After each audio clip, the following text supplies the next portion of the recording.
Oi, oi! Até o dia 19 de agosto ainda tá rolando aquela super promoção, então até semana que vem. E a promoção do Cambly é 4 planos, 2 para adultos e 2 para crianças. Ou seja, tudo num pacote maravilhoso. Gente, é um sorteio, não tem que pagar nada. É só seguir o linkzinho que tá aqui embaixo nas show notes e participar. Coloca seu e-mail, você vai receber um link único e você pode compartilhar com seus amigos. Quanto mais compartilhamentos, mais chances de ganhar. E o muito importante, para você que quer testar essa plataforma maravilhosa de professores nativos da língua inglesa, é só usar o nosso código Inglês no Icru Podcast. Dessa forma, você vai estar super up to date de tudo que estamos falando por aqui, tá bom? Now, on with the show.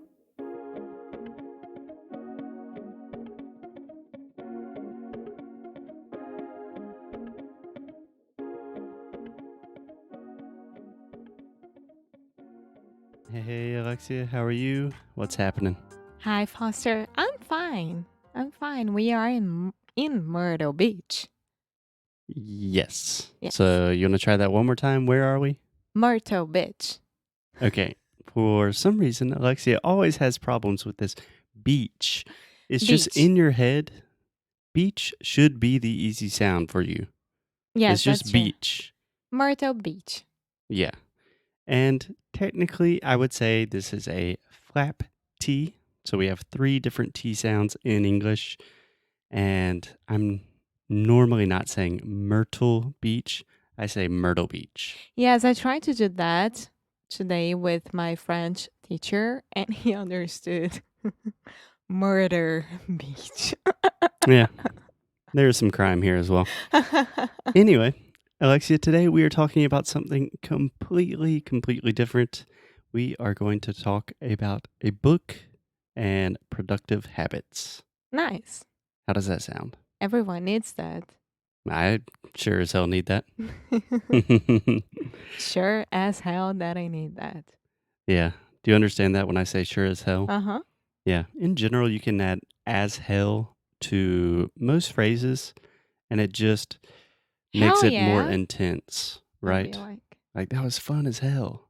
It's a little, probably not a phrase you should use with your boss, but with your friends, probably fine. Yeah. Okay. So let's get to the topic of today. We are talking about the book 7 Habits of Highly Effective People. Which in Portuguese would be Sete Hábitos das pessoas altamente eficazes. Yes. Have you heard of this book? Do you know this book? No. Yeah. So I resisted reading this book for a long time just because I kind of am not a big fan of like the self help, personal development stuff. Even though I read a lot of it, normally I want it to be a little bit more like mindful or something. And this just sounds very in your face, like 7 habits to make you a better executive or something. But it's actually a pretty old book. It was released in 1989. The year that were born. Yes, the year of our birth, by a guy named Stephen Covey or Stephen Covey. I'm not sure how you pronounce his name, but it has become an international bestseller, millions and millions of copies, translated into 30, 40 languages. So, a very important book. Cool. So, today, Alexia, I just wanted to give you a summary of my notes on the book and talk about the 7 habits and how they relate to our lives and hopefully to learning English at the same time. Nice. Does that sound good? Yes. So I'm going to read a habit and I just want you to give me your first impression. All right? All right. All right, let's do it. Habit number 1. Alexia? I have to read it. Sorry. No. Can I get a drum roll, please? Aw. you are so spoiled. The first habit, be proactive and take control of your fate. So, first impressions. Do you understand everything? Do you understand the words? Do you understand the word fate? Yes, like your own destino.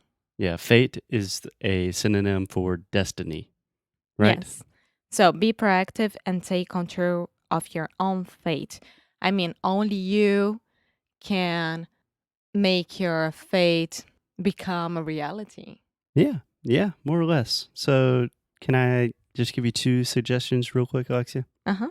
So first, own. You always have a problem with this word. You almost say on. You really have to have the O sound, that long moving vowel. Own. Own. Better, better. We will continue working on that every day for the rest of our relationship. And also the word control, that final N, the final L sound, excuse me. The good thing about this is that we have a podcast in Portuguese, and I can do the same thing with you. Yeah. Okay, so can you say the word control for me? Control. Better, yeah. Just make sure to articulate that final L. Control. Control. Yeah. So, really, the point that I understood he was trying to make with the first habit of being proactive and taking control of your fate, of your life, is most people are very reactive.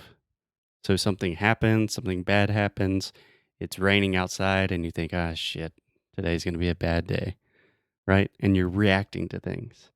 And he is saying that extremely highly effective people are not reactive, they are proactive. I do agree with that. Yeah, I I agree mean, with that too. even we all have bad days. That's for sure. Um, but the way that you react to the bad days, it makes you a better person and makes you see the good things about your life. Exactly. And you can control that. Yeah. Yeah. An example of something very reactive might be like, that wasn't my fault. Or I was going to study English, but then I had to pick up my kids from school or something. And it's kind of when you're giving excuses, you're being very reactive.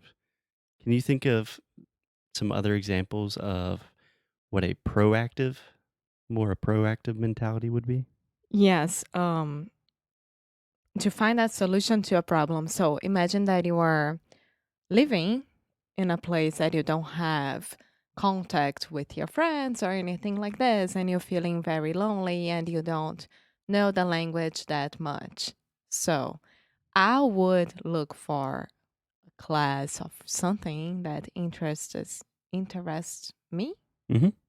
That interests me. Yeah, interest. Interest me. So this is a cool little linguistic point.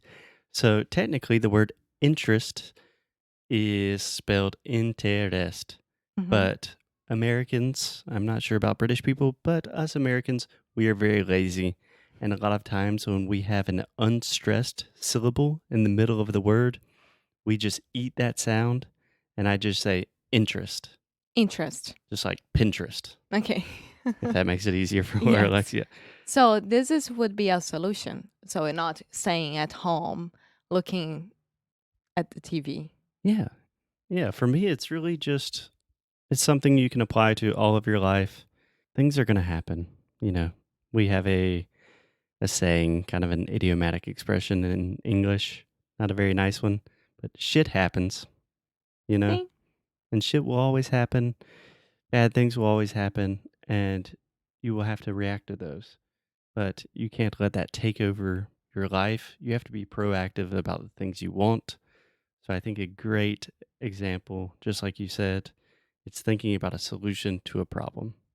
So if you're learning English, you have to take control of that and say, okay, in the morning, I'm going to wake up 30 minutes earlier and listen to English no Rádio.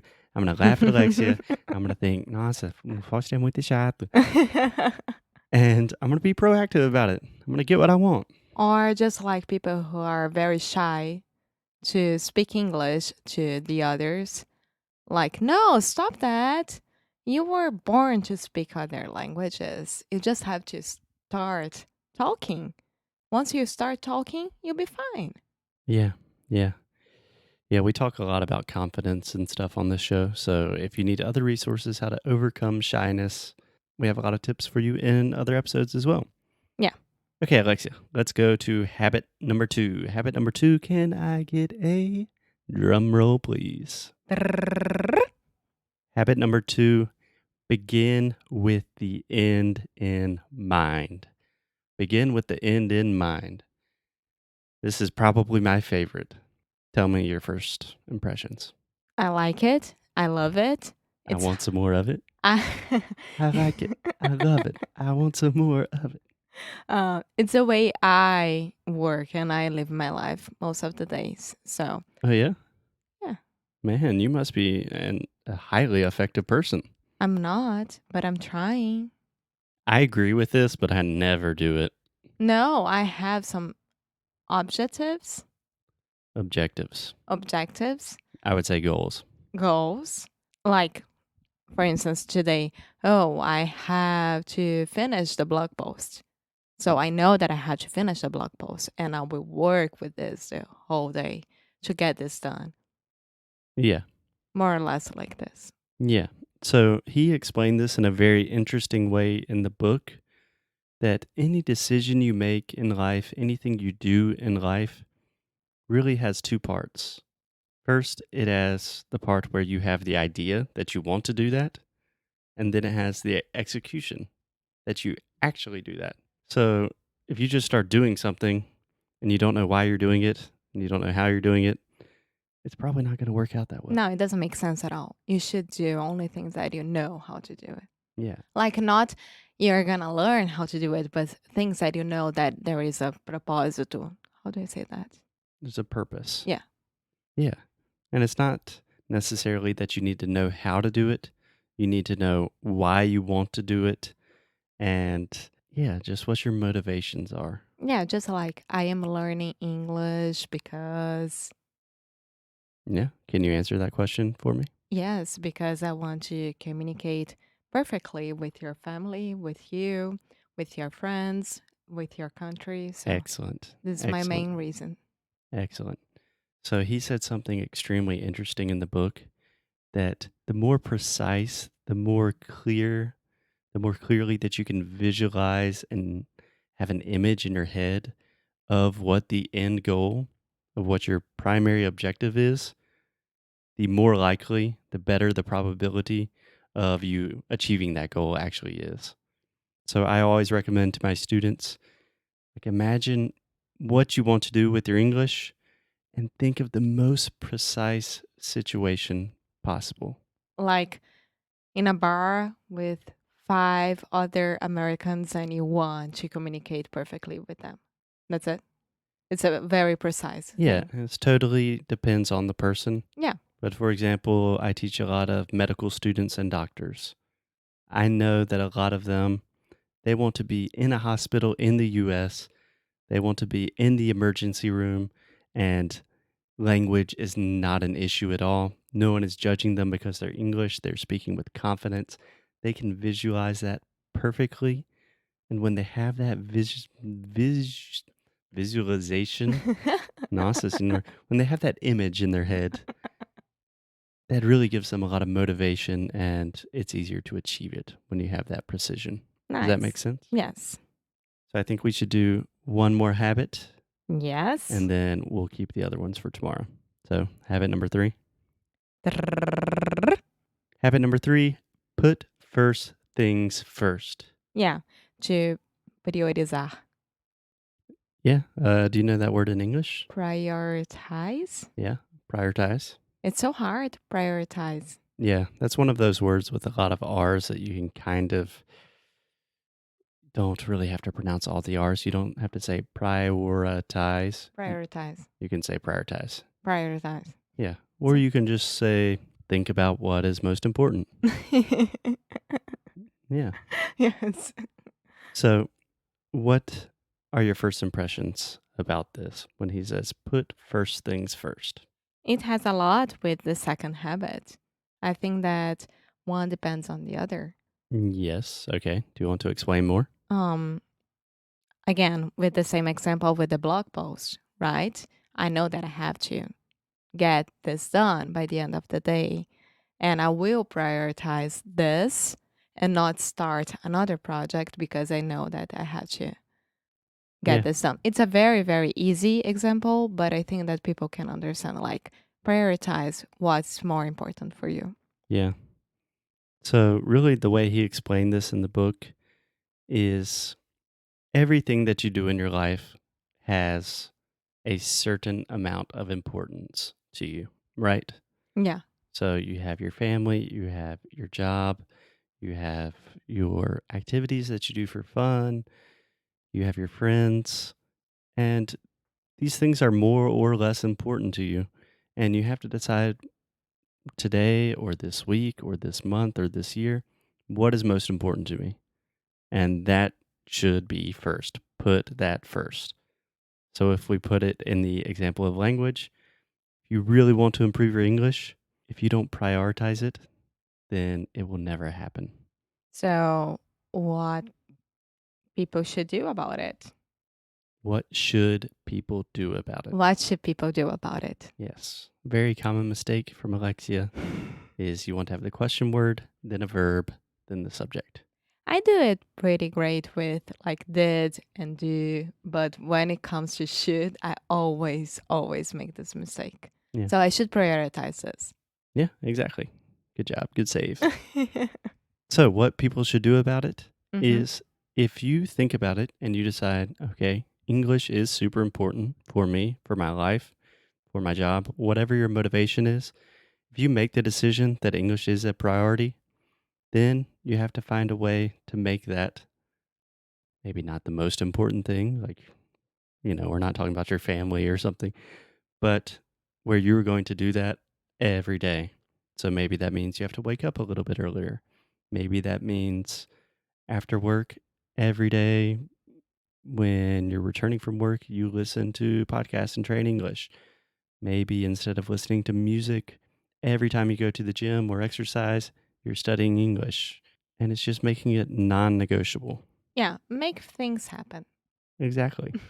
Because really, if you think about like time management, everyone says, I don't have enough time to do this. Like maybe I'll do 5 minutes of Duolingo after my lunch break. It doesn't, no, this is not happening. Forget about Duolingo. We don't like it. Yeah. But the problem with most time management things are maybe they will save you a little bit of time, but they're not going to transform your life and really take you to the next level in the way that if you put English first, then things are going to change. Yeah. Right? Yeah. Cool. Okay. Cool. I think that is enough for today. And we will talk to you guys tomorrow. See you tomorrow. Later. Bye. Oi, pessoal! Obrigada por escutar mais um episódio do Inglês no Micro Rádio. Por agora, nós não estamos aceitando novos alunos para o Sound School. Mas, enquanto isso, temos coisinhas bem legais que vão te ajudar com seu inglês e que também vão apoiar esse podcast mais amado dos brasileiros. Nós acabamos de lançar um novo recurso chamado Friday Freebies. A cada sexta-feira, vamos mandar para você um novo recurso que criamos para te ajudar a melhorar cada vez mais o seu inglês e também algumas coisas bem engraçadas como o behind the scenes da gente. Então, para ficar por dentro disso tudo, é só acessar www.inglesnoicru.com/free, tá? Você também pode entrar na lista de espera do Sound School e também será o primeiro a saber quando as novas applications serão abertas. Você também pode deixar uma review pra gente, hein? Juro, isso ajuda muito, muito, muito, muito. Tudo isso e mais um pouco no inglesnoicru.com. Então vai lá e, como sempre, keep up the good fight and lose well.